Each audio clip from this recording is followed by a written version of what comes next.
सर्वप्रथम मां शारदे की स्तुति करते हुए प्रारंभ करता हूं अपना काव्य पाठ कि धरा के नाम पे लहू से अपने तिरंगे के उत्थान को सम्मान लिखता हूं। भगत सिंह सुखदेव राजगुरु के चरणों की धूल मेरे माथे पर, परंतु उस बूढ़ी काया को भी देश का स्वाभिमान लिखता हूं। क्या बात है। कॉलेज के बाहर हाथों में सिगरेट लिए धुएं के कश छोड़ता हुआ युवा कहता है कि गांधी जी तो देशद्रोही थे। अरे मूर्खों, जिसने इंग्लैंड में वकालत की और संपूर्ण जीवन अपना गुलाम भारत के संघर्ष में लगा दिया, ऐसे व्यक्ति के देश प्रेम पर संदेह करते हो। समस्त सत्याग्रही नीतियों को अंग्रेजी हुकूमत के प्रति यलगार कहूंगा बापू। जो तुम पे विरोधाभास दिखलाए उसको देश का गद्दार कहूंगा बापू। वाह वाह, क्या बात है, क्या बात है। आदरणीय, तमाम गतिविधियां हुई भारत देश में। नाथूराम गोडसे का मंदिर बना, अनेक साहित्यकारों ने नाथूराम गोडसे को क्रांतिकारी बताया। और मेरी उम्र, मेरा अनुभव काफी छोटा है, परंतु एक सवाल है मेरा। अरे बतलाओ, अहिंसा के पुजारी भी क्या कभी दंड के अधिकारी होते हैं क्या? अरे 25 वर्ष की आयु में 75 वर्ष के वृद्ध पे गोली दागे, ऐसे भी क्रांतिकारी होते हैं क्या? क्या बात, बहुत समय की मांग यही है, यही पीड़ा की पुकार है। मेरी निगाहों से देखो, मानसिंह की भांति नाथूराम गोडसे भी गद्दार है। वाह, बहुत बढ़िया। सच तो यह है कि युवा दुपट्टे से बाहर ही नहीं आना चाहता। प्रेम ही सब कुछ है, सिखा दिया गया है।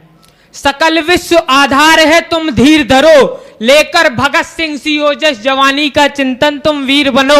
हाँ, ले रहे हो जो सांसें तुम उनको वीरों का उपकार समझो। यदि जवानी भर तुमने इश्क ही लड़ाया है तो यशस्वी देश की यशता छोड़ो, पहले खुद पर धिक्कार समझो। धीरन के कपाल छत बिछत वही, लहू लोहान बही देह अपारा। एक हाथ तलवार दिखे, दूजे हाथ मुंडन की माला।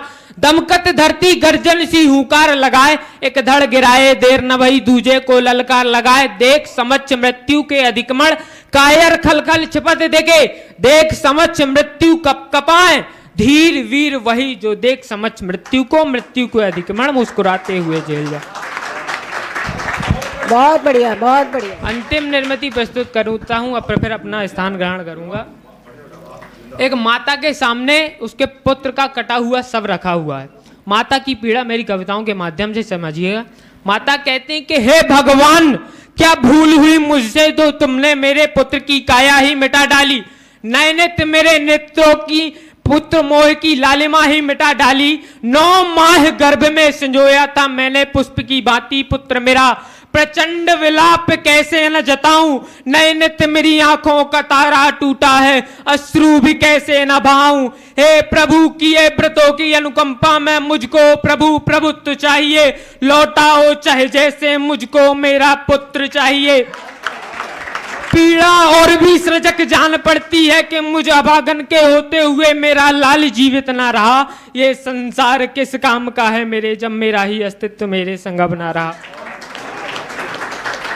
आदरणीय, मेरी उम्र, मेरा अनुभव काफी कम है, लेकिन परंतु एक सवाल है कि वर्तमान में जो गतिविधियां हो रही हैं नारी को लेकर के, एक सवाल है कि 30 साल पहले हमारे समाज में एक चलन था बाल विवाह का चलन।